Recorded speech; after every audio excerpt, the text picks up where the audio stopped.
You overestimate what you can do in 1 year and underestimate what you can do in 5. It's one of those lines that sounds cliche until you live it. Until you spend a year sprinting, burning out, and realizing that the results you wanted weren't supposed to happen that fast.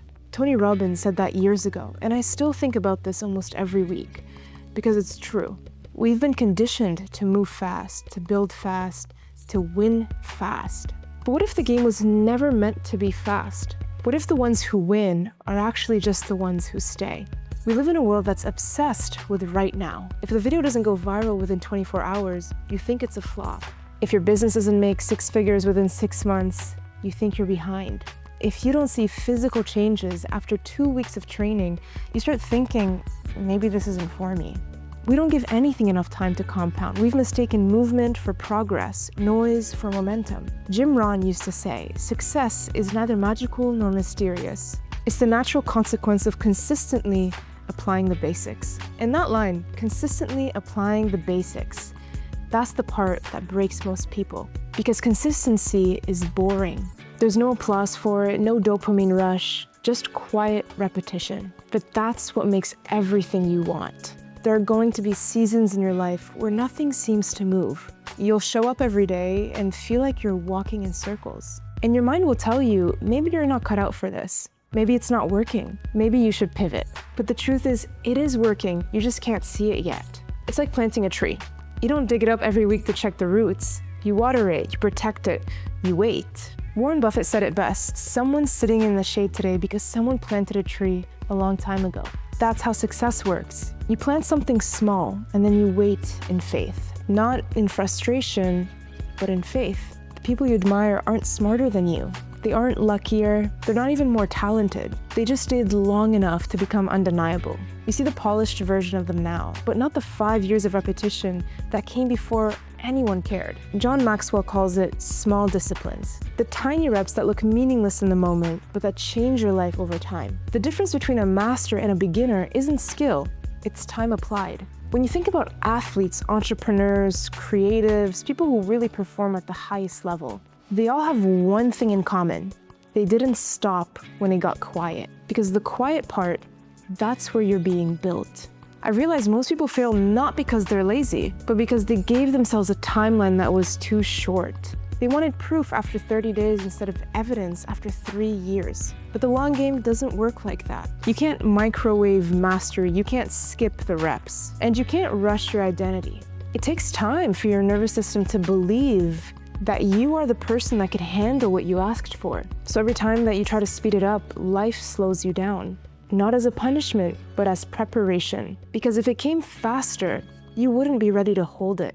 Everything compounds. Discipline compounds, momentum compounds, even small decisions compound. Missing one workout doesn't matter, but missing 50 does. Posting one video doesn't change your life, but posting a video every day for 5 years will. Reading one book won't transform you, but reading 50 might. The long game is about stacking tiny wins until they become impossible to ignore. That's what Warren Buffett meant when he said that his favorite holding period is forever.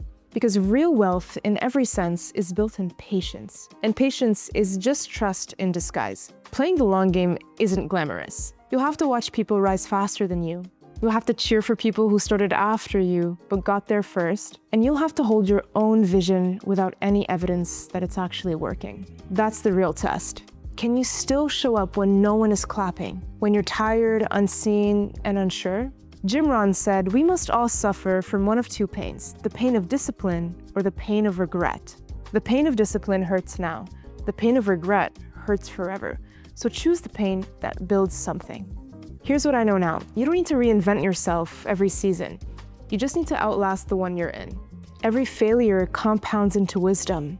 Every repetition compounds into skill. Every act of consistency compounds into identity. And when you look back 5 years from now, you won't even recognize yourself. Not because you changed overnight, but because you refused to stop. That's the long game. That's what separates those who say they want it from those who actually get it. So stop asking, why isn't it happening yet? And start asking, how long am I willing to stay in the game? Because when you play long enough, you stop competing. You outlast. And that's what most people never realize. You don't have to be the best. You just have to still be here when everyone else gave up. That's how the long game works. You play, you stay, and one day you win by default. And it's amazing the perspective it gives you. It immediately alleviates you from all of the pressure, from having to be perfect on day 1, from needing to get a certain amount of results by day 30. Good things take time. And as I was thinking about it, posting a video every single day for the next 100 days is roughly 3 months of time. And most people would consider that somewhat long. But imagine if I was posting a video for an entire year straight, or better yet, 5 years straight.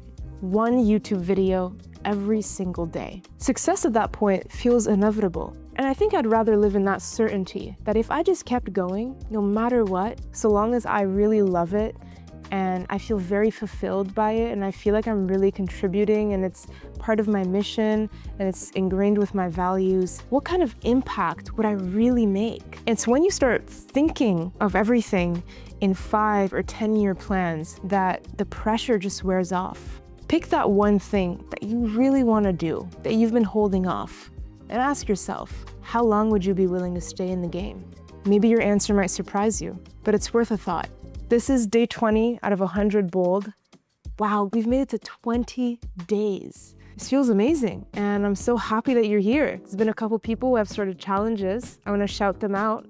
I've been seeing Liam posting music every single day. I've been seeing Emily posting videos every single day on her personal account. I've been seeing Mylène, who started writing every single day. And I've been thinking of setting up a bi-weekly bold meeting for anyone who's doing this challenge for themselves, that we may check in with each other and see what's the progress like, see what kind of limiting beliefs have been getting in our way, and maybe we've just started to break through them, or simply just share each other's work. I would love to build an honest and encouraging community. So we might be starting small, but the whole point of this challenge is to be bold in this life and to make a change in the world around us.